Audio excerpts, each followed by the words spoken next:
Man, what is happening, my YouTube family? Of course, it is your boy B New. I'm coming at you on this Monday. And first and foremost, as always, want to send out positive vibrations and blessings to anybody who could be listening. Now, with all that being said, we know the NBA resumed its playoffs on yesterday after a break from competition on Saturday. And I really wish I would have did my show prior to yesterday, the pregame, but time would not allow for me because I had a lot of things going on. But to say that I really predicted what the outcome of these games would be an understatement, because I figured that Milwaukee would handle business in game one, and I didn't quite pick Golden State to win, but I knew that the game between Golden State and Memphis would be a very close game. Just because of the way they match up. And now we're starting to see, as I always said, the NBA is all about matchups and runs. That's basically what the NBA is, matchups and runs. You know, who you match up with and then going on runs. It's always a run in the game. A team get an 8-0 run, a team get a 12-14, 12-2 run, you know, whatever, 6-1 run, whatever. It's always runs. A team gonna go on a run, and that's just the way it is, just because it's always been like that. So for whatever reason. But anyway, which game should I talk about first? So I'm gonna talk about both games.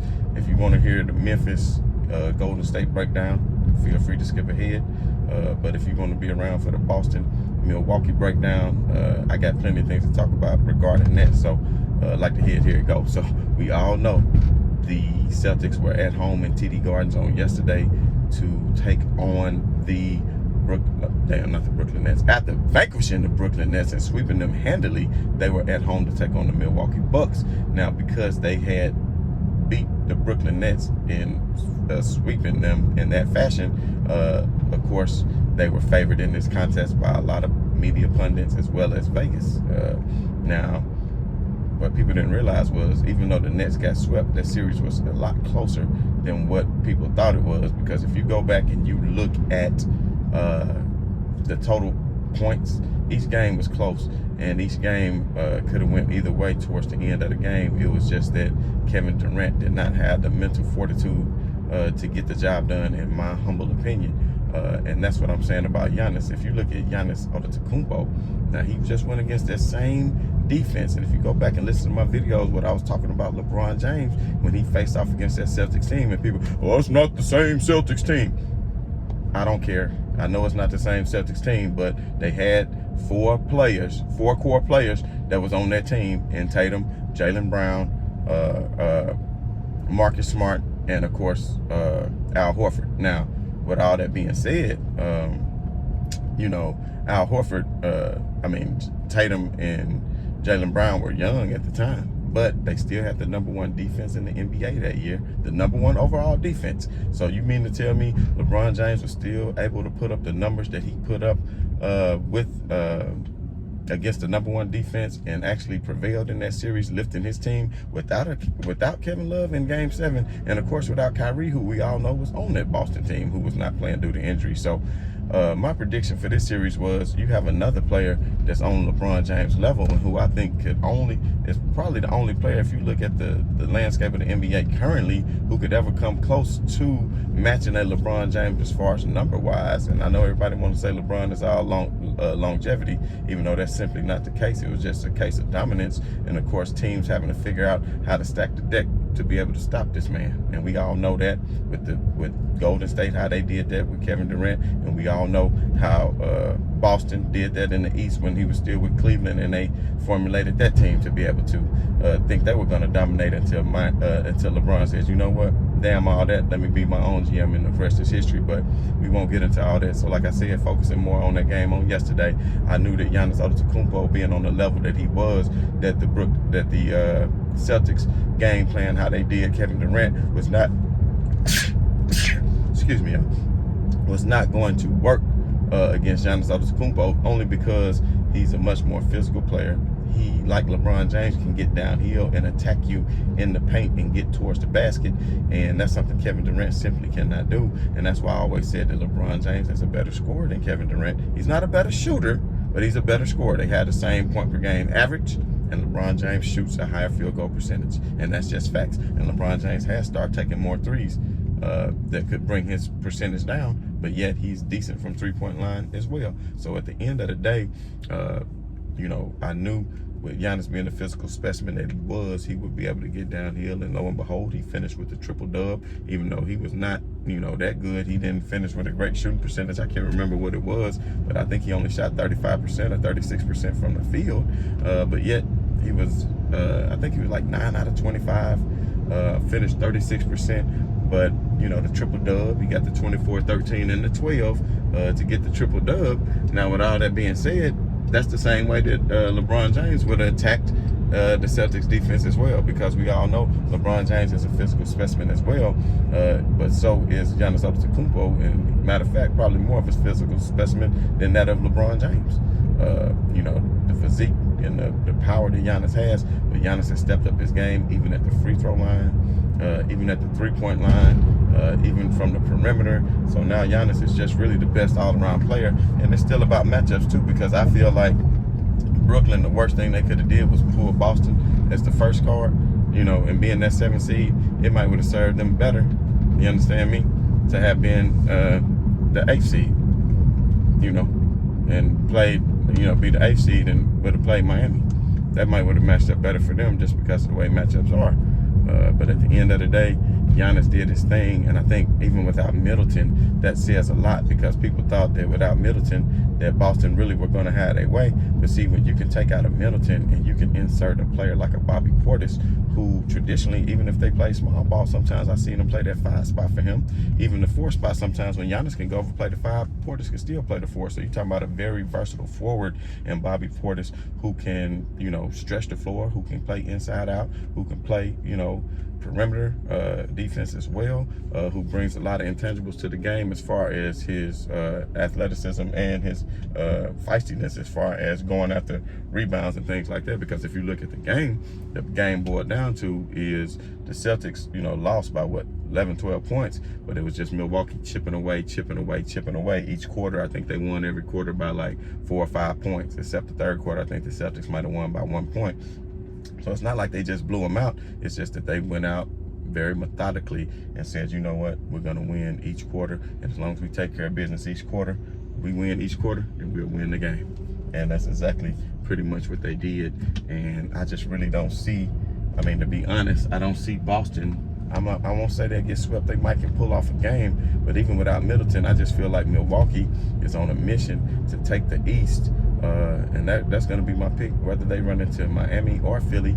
And we all know, of course, Joel Embiid is out tonight with the orbital fracture. And we know the last time I remember a player playing in a game after he had an orbital fracture was that of Mike Conley. As a matter of fact, in the 2014 or 2015 series against Golden State in the playoffs, where he came out and was doing Steph Curry. And we all know the injury to Tony Allen led to Golden State really winning that series, because Tony Allen had to, he couldn't be as effective defensively as he was before, because Tony Allen, as we all know, we saw him put the clamps down on KD when he was at OKC. So we know what Memphis was doing to them, and we saw Tony Allen as well, putting the clamps on to Klay Thompson. But once he was injured and could no longer hold Klay Thompson, the rest was history. And speaking of Klay Thompson, that's a great segue to talk about the Memphis game, because in the Memphis game, Klay Thompson is ultimately who won that game because of the three-point shot that he hit late. Now, we all know Steph Curry had an opportunity to hit it, was wide open. You're the greatest three-point shooter of all time. But like I keep telling people, he's not the best clutch player, because when the game is tight, we all know that I haven't really seen Steph Curry step up in a moment like that in the postseason. I've seen him do it in the regular season, but in the postseason, I won't say he shies away from the moment. He's not afraid to take it. It's just that it didn't fall for him, because when he had that wide open shot, I knew it was going in, but yet he missed it. And when he missed it, the Grizzlies just could not get a defensive rebound to save their life, because had they rebounded that, they were up by 2. They could have easily went on, I think, to win that game. But of course, we all know Klay Thompson was able to, Steph Curry missed, they got the rebound. I think they missed again, got the rebound again, clicked it over to Klay. I knew when he went for the ball fake that he was about to be money. When he shot it, he made the shot, and lo and behold, that was end up being the deciding factor. And then even when he was fouled, The Memphis Grizzlies had a chance because Klay Thompson missed both free throws. But here we go with Gary Payton Jr., Mr. Feisty, who comes in out of nowhere from way back to come in and almost secure the rebound, really forces it out of bounds. And to be honest, Memphis caught a break and they had to jump it up. And I hate that rule. I kind of wish they still reviewed under 2 minutes, even though it wasn't a favorite. Memphis Grizzlies, who I love, y'all know. But, you know, I just want to see the game played right. And, you know, Memphis really caught a break doing the jump ball like that, and they got the last shot, which they drew up a wonderful play because it was Ja away from the basket in the backcourt. I was wondering what they was doing, but of course Coach Curry is smart and they were prepared for that, and Ja had a shot running towards the basket, and it was actually defended beautifully. Maybe wish he would have went with the floater instead of trying to force his way to the paint to try to go off the backboard because he had a tough angle. They really played it well. And of course on the play before that, when Ja went to the hole, Steph Curry made a great play knocking the ball away. And Steph Curry, not being really known for defense, really stepped up in that regard, which he needed to. Now I will say this, everybody say, well, Draymond Green didn't play the second half. I honestly think that that's what rallied them, because coming out, Golden State didn't look like they were playing that well in the first half. And then I think when Draymond went out, that kind of rallied them, and that's how in the third quarter they came out gunning.